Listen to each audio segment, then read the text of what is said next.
Srila Prabhupada ki jai, Shri Gaura Nitai ki jai, Lakshmi Narasimha Swamy ki jai, Radha Govinda ki jai, Tulsi Maharani ki jai, Srimad Bhagavatam ki jai.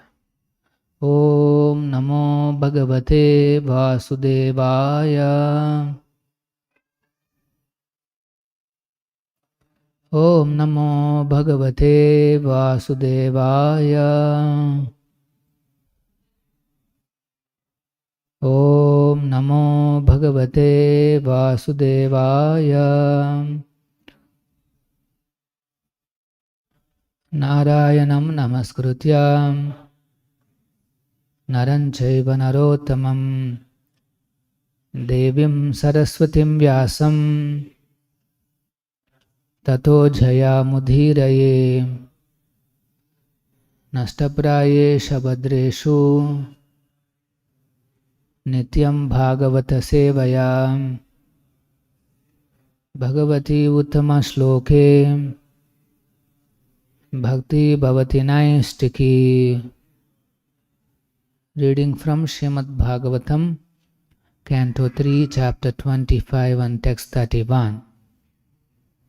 Maitreya Uvacha Viditva Ardham Kapilaha Matuhu Ittam Jatasnehaha Yatra Tanva Abhijataha Tatvanmayam Yat Pravadhanti Sāṅkhyam Provacha Vai Bhakti Vitana Yogam. Maitreya Uvacha Viditvartam Kapilo Maturitam Jatasneho Yatra Tanva Bijataha Tatvamnayam Yat Pravadanti Sāṅkhyam Provacha Vai Bhakti Vitana Yogam. Maitreya Uvacha Vididvadham Kapilo Maturitam Jatasneho Yatra Tanva Bijataha Tatvamnayam Yat Pravadanti Sāṅkhyam Provacha Vai Bhakti Vitana Yogam.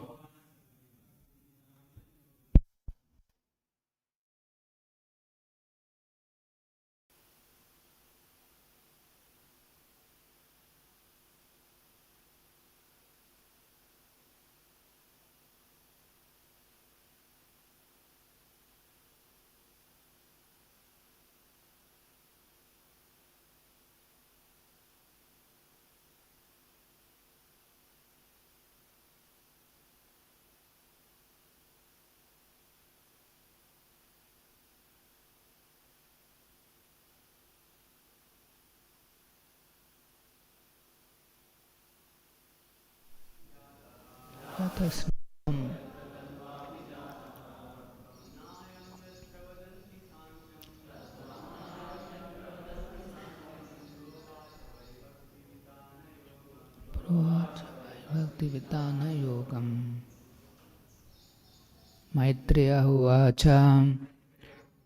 Maitreya said, Viditva, having known Ardham, purpose, Kapilaha, Lord Kapila, Matuhu, of his mother, Itam, thus, Jatasnehaha, became compassionate, Yatra, upon her, Tanva, from her body, Abhijataha, born, Tatvamnayam, truths received by disciplic succession, Yat, which, Pravadhanti, they call, Sāṅkhyam, Sāṅkhya philosophy, Provacha, he described, why, in fact, bhakti, devotional service, vitana, spreading, yogam, mystic yoga. Translation by His Divine Grace A.C. Bhaktivedanta Swami Srila Prabhupada. Śrī Maitreya said, after hearing the statement of his mother, Kapila could understand her purpose, and he became compassionate towards her because of her being born of her body. He described the Sāṅkhya system of philosophy, which is a combination of devotional service and mystic realization, as received by disciplic succession. Please repeat. Śrī Maitreya said, after hearing the statement of his mother, Kapila could understand her purpose, and he became compassionate towards her because of being born of a body. He described the Sāṅkhya system of philosophy, which is a combination of devotional service and mystic realization, as received by disciplic succession. This is the Bhaktivedanta translation. Om Ajnanathimidandasya Jnananjana Shalakaya Chakshurunmilitam Yena Tasmai Shri Gurave Namaha. Nama Om Vishnu Padaya Krishna Preshtaya Bhutale Srimate Bhaktivedanta Swamin Nitinamine. Namaste Saraswate Deve Gauravani Pracharine Nirvisesha Shunyavadi Pashyata Deshatarine. Jaya Shri Krishna Chaitanya Prabhu Nityananda Shri Advaita Gadadhara Shiva Sadi Gaura Bhakta Vrinda. Hare Krishna Krishna Krishna Hare Hare Hare Rama Rama Rama Hare. So Maitreya Muni is describing the conversation between Devahuti and Lord Kapila. Devahuti is mother of Lord Kapila. And so in the last verse, Devahuti, very submissively, she has submitted to Lord Kapila. Aham mandadhi hare, O Supreme Lord, I am less intelligent. Mandadhi. Buddhyeya durbodham. This discussion of absolute truth, Krishna, is durbheyam. Durbodham is very difficult for me to understand, particularly Yosha, because I am a woman, I am a mother, I have some limitations. But Bhavad Anugrahad, by your mercy, I will be able to understand this absolute truth and enjoy. Sukham buddhyeya. She wants to understand the absolute truth, which is automatically gives pleasure to the devotees. So Maitreya is explaining, after telling like that, what is Kapila's. So we will see, Viditva Ardham Kapilaha. First of all, Kapila understood her purpose. Ardham means purpose. Viditva Ardham Kapilo Matu. Her mother's purpose he has understood. So Krishna sees the purpose.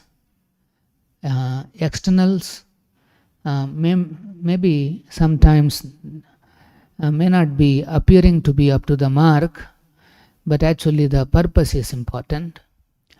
Jata snehaha, then he became compassionate. So here Lord Kapila has become compassionate, not because she is his mother. He has become compassionate because she has submitted very humbly to understand the absolute truth. He has not taken that motherly relationship into affection for the mother into account. Kapila is looking at her as a disciple. And when the disciple submitted to the Guru, then immediately he became Jata Sneha, compassionate. Otherwise, you should have become compassionate long ago. Why Devahuti has to speak so many verses? But as soon as she submitted to the Supreme Lord, Hari, then he immediately became compassionate. Then Tanva Abhijataha. Of course, there is a material relationship is there, that she is also the mother. She is not an ordinary woman, very exalted, but still she has submitted Mandadhi. I am actually a very less intelligent woman. Please help me understand this absolute truth. She is saying Tatvam Nayam. Tattva means the truth. So he decided to impart this truth. Tattva means the truth. We suffer in this world, either bodily or mentally, only because we don't understand the tattva. What is the truth? There are many truths in this world. So these truths have to be understood. So Tattvam Nayam. But the truth has to be understood in disciplic succession. Amnayam means it has to be received in disciplic succession. Yet pravadhanti Sāṅkhyam, and this particular truth, the process that Kapila is now about to give is known as Sāṅkhyam, Sāṅkhya Yoga, Provachavai Bhakti, which is nothing but Bhakti Yoga. Sāṅkhya is leading to, or it is also leading to Bhakti. Bhakti Vitana Yogam. So yoga is very simple to understand. Yoga means the living entity is searching for Krishna, is always looking for absolute truth, is always looking for permanent relationship with someone who can understand very closely his heart. This is his search. He is looking at a relationship by which the living entity can become very happy. And if he attempts to revive that relationship with Krishna, that is called yoga.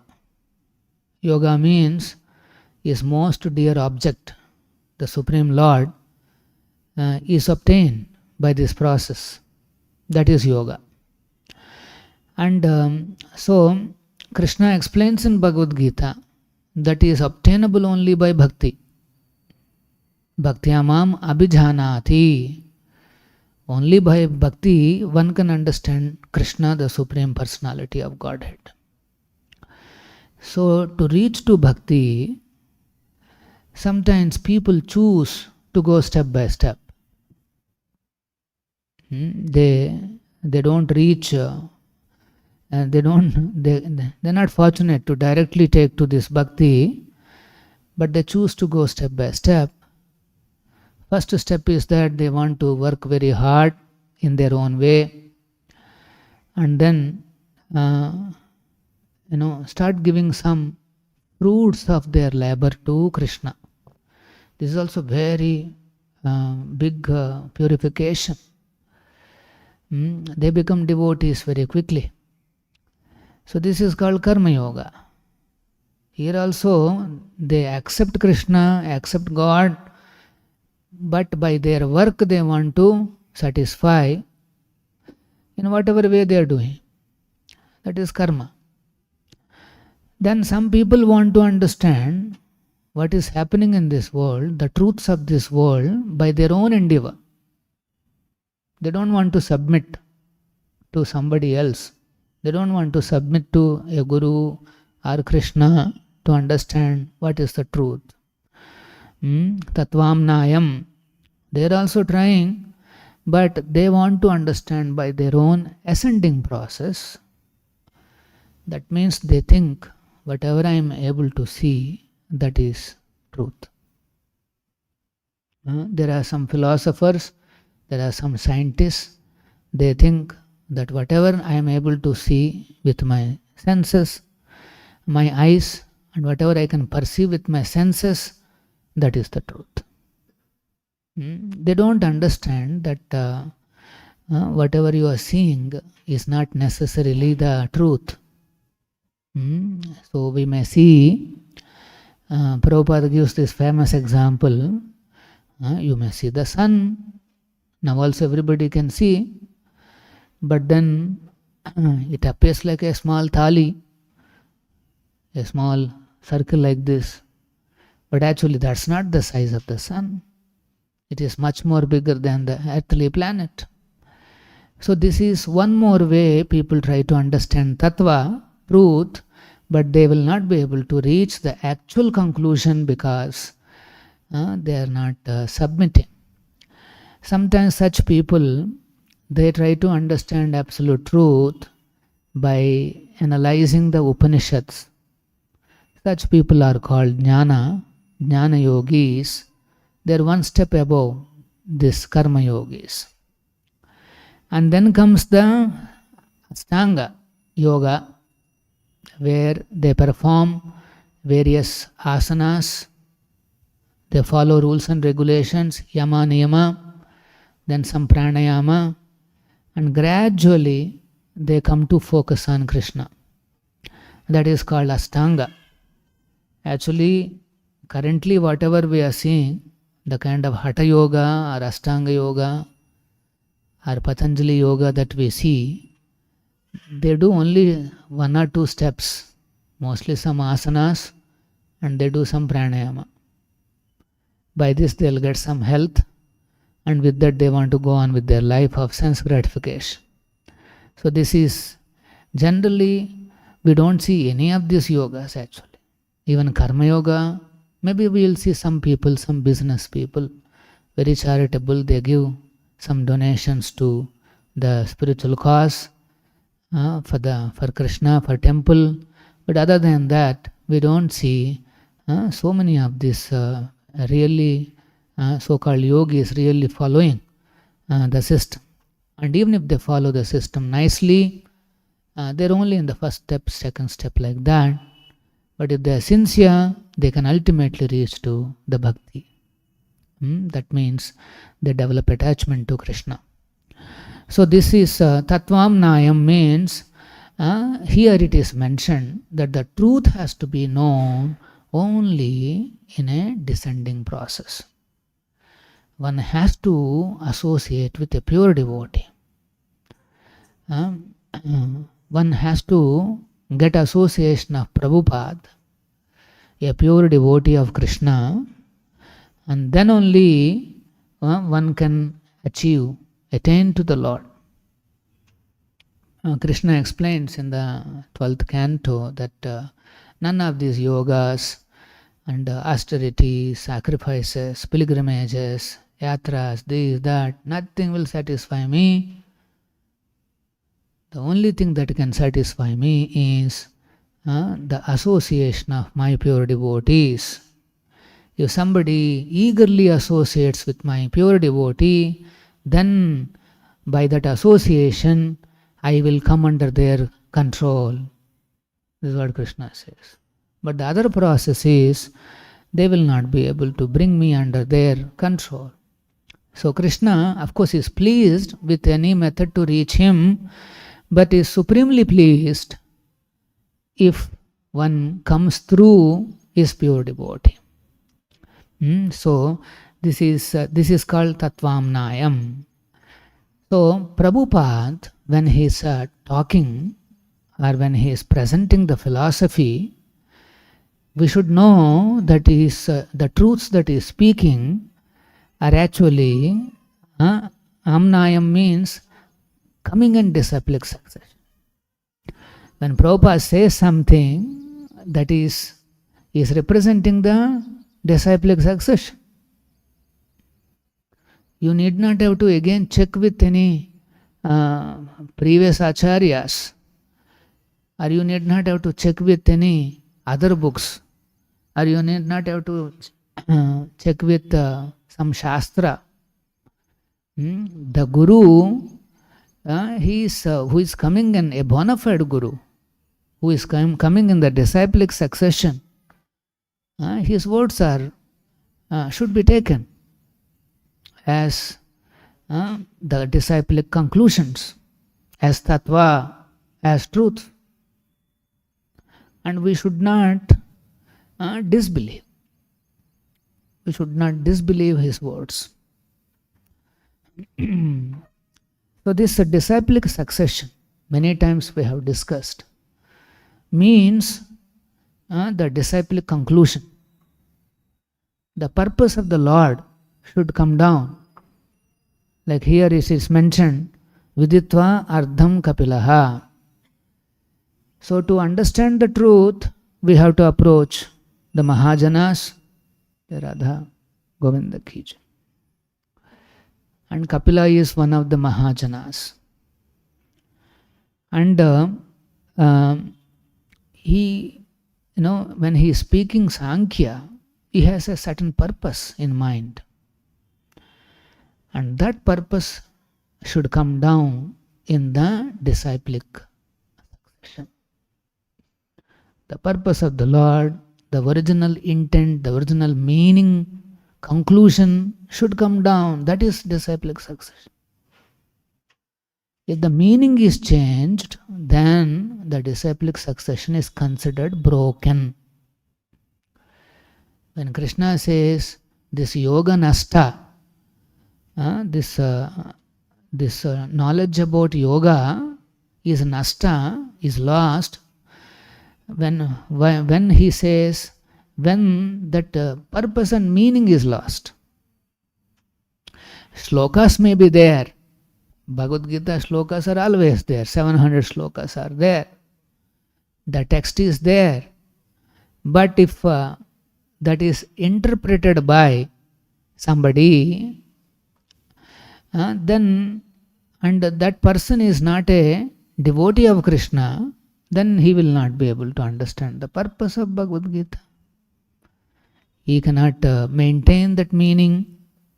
He cannot maintain that purpose. And so it is lost. Shlokas may be there, but the meaning is lost, and it is said that disciplic succession is broken. And so in order to set the meaning right, again to establish Krishna's purpose, a bona fide acharya comes, and then he gives as it is, same meaning.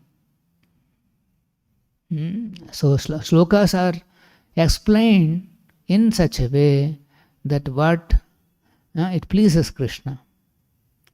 What Krishna is intending to explain through that shloka, that we will come to know only by listening to a bona fide spiritual master.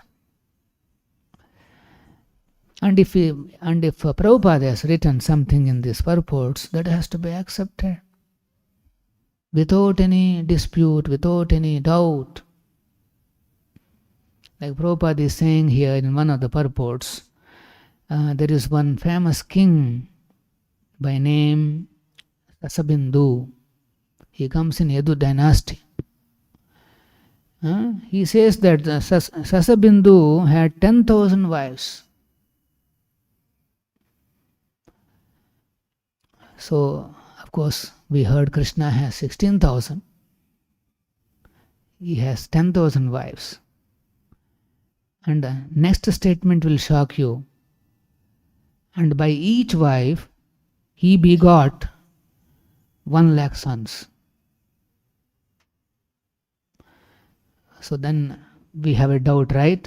So that Shukadeva Goswami is immediately clarifying. Therefore, the number of his sons was 10,000 lakhs.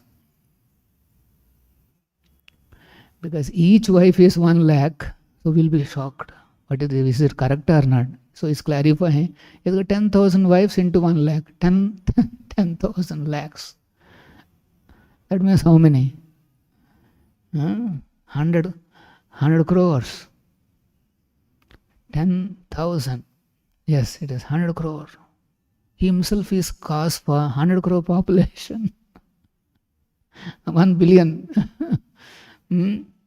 So, when we hear this, A devotee who surrendered to Prabhupada in disciplic succession, he has to accept this in toto. No, Prabhu, we see, ordinary families, they're struggling to have 1 or 2 children, and then maybe maximum 3, or maybe in some families we may see half a dozen. But what is this? 1 lakh kids, and each wife project 1 lakh. How is this possible? No, I cannot believe this, because I cannot understand. What you can understand through these senses is limited to half a dozen. But what Shastra is telling is something big. So a devotee, he rejects his direct perception. Direct perception is saying something. Half a dozen, 10 people, okay, maximum 20 years. In old families, they used to have half a dozen. Sometimes I ask some devotees, okay, what is your family? You tell. I say, my father is having half a dozen brothers and another 3-4 sisters. Okay, 10 members. Okay, that is direct perception. In your experience, you have understood that, okay, a family probably can have 10. You are at 10. But here, he's saying 1 lakh. So, a devotee rejects the direct perception in this case, and then accepts the descending perception that yes, it is possible. You may not know, but it is possible. And then secondly, let us say a devotee, because before joining, let us say he is part of some institutions who are working for, say, some dharma and this and that and all that. And then when he hears about Prabhupada's comments on other religions, there are so many religions. There is a Christianity, there is Islam, there is Buddhism. And Prabhupada, on the basis of previous Acharya's conclusions, on the basis of Bhagavatam, he gives his conclusion, he gives his understanding. And if it is not matching with whatever understanding I have, then what should I do? You should reject your understanding, what you got from your own experience, and then accept the understanding that Prabhupada is trying to give to you. He has written hundreds of books to convince you about the version of Bhagavatam. Repeatedly he is telling why this and why that. So that conclusion has to be taken. That is called disciplic succession. Otherwise, in this aspect, if you have a different conclusion, then you are not part of the disciplic succession. See, although we may have bona fide spiritual master, Prabhupada is there personally, and then he has given all his commentaries, purports, everything. But if you maintain a different opinion, why? Because by your direct perception you are seeing something, then it is, you are deviating. In this particular aspect, you are deviating. A disciple means the words of his guru should be taken as life and soul. The last class also we are discussing this. Life and soul means if the instructions are not taken as it is inside our system, he is as good as dead. So we are interested more in what is Prabhupada's view on this subject, on this messenger, on this religion. He has given everything. And his understanding is so beautiful, universal. and without envy. But outside people, they envy each other. If some other process, some other religion, something is growing, then there is an envy. A devotee, he rejects all his previous understandings, and then he submits to Prabhupada's understanding. This is called acceptance of Guru. This is called submissive. If you remained filled up with your own junk, and then you go in front of Prabhupada, and then you try to calculate what he is saying, then, that's not the process. Pranipatena is the first process. A disciple, when he is approaching Guru, let us say on this subject you want to understand, on the other religions you want to understand something. When you are approaching Prabhupada, first thing is pranipata. That means you make your mind like a blank slate. You should approach like a foolish man.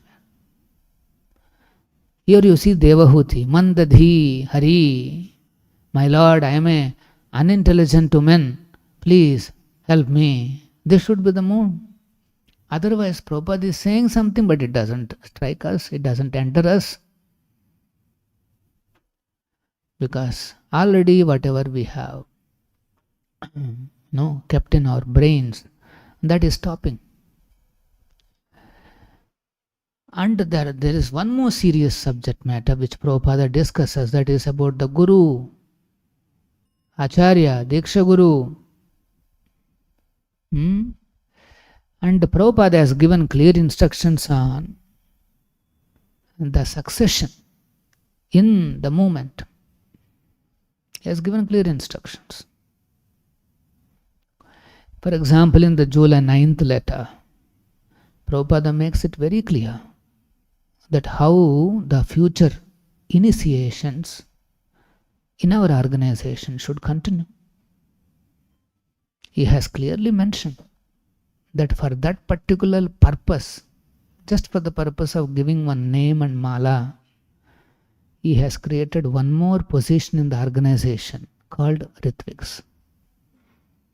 He has created so many positions: temple president, governing body member, commissioner, governing body commissioner, then Ritvik. He has so many representatives. For temple management, his representative is the temple president.